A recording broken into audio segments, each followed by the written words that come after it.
फाल्गुन मास के शुक्ल पक्ष की एकादशी आमल की एकादशी की कथा।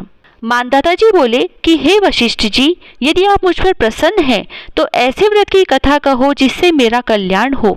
महर्षि वशिष्ठ जी बोले कि हे राजन, सब व्रतों से उत्तम और अंत में मोक्ष देने वाला आमल की एकादशी का वर्णन करता हूँ। यह फाल्गुन माह के शुक्ल पक्ष में होता है। इस व्रत के फल से समस्त पाप नष्ट हो जाते हैं। इस व्रत का पुण्य 1000 गोदान के फल के बराबर है। मैं आपसे एक पौराणिक कथा कहता हूँ, उसे ध्यान पूर्वक सुनो।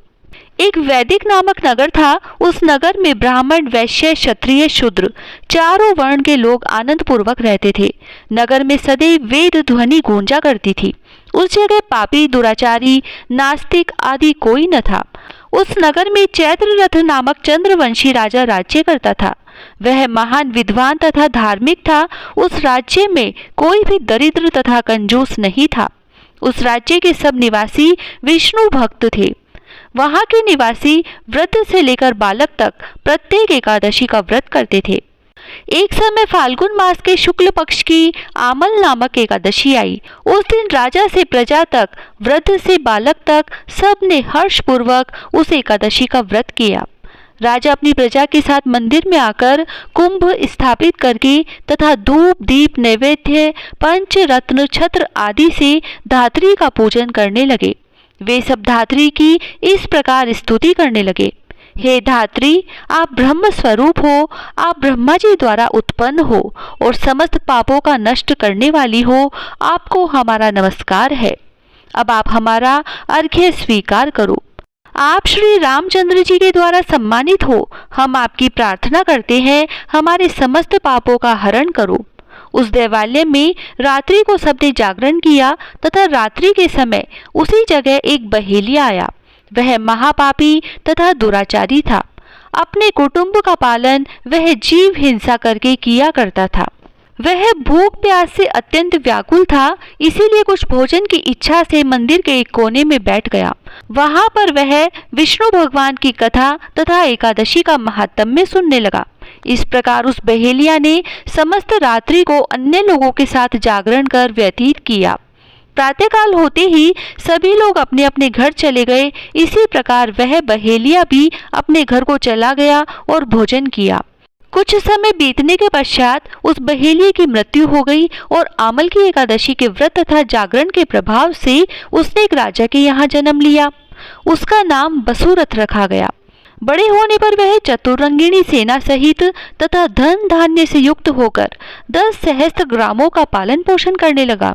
वह तेज में सूर्य के समान, क्रांति में चंद्रमा के समान, वीरता में विष्णु भगवान के समान और क्षमा में पृथ्वी के समान था। वह अत्यंत धार्मिक, सत्यवादी, कर्मवीर तथा विष्णु भक्त था। वह प्रजा का समान भाव से पालन करता था। दान देना उसका नित्य का कर्तव्य था। एक दिन वह राजा शिकार खेलने के लिए गया। देवयोग से वन में वह रास्ता भूल गया और दिशा ज्ञान न होने के कारण उसी वन में वृक्ष के नीचे सोता रहा। उसी समय पहाड़ी डाकू वहां आए और राजा को अकेले देखकर उस पर मारो मारो का शब्द करके टूट पड़े।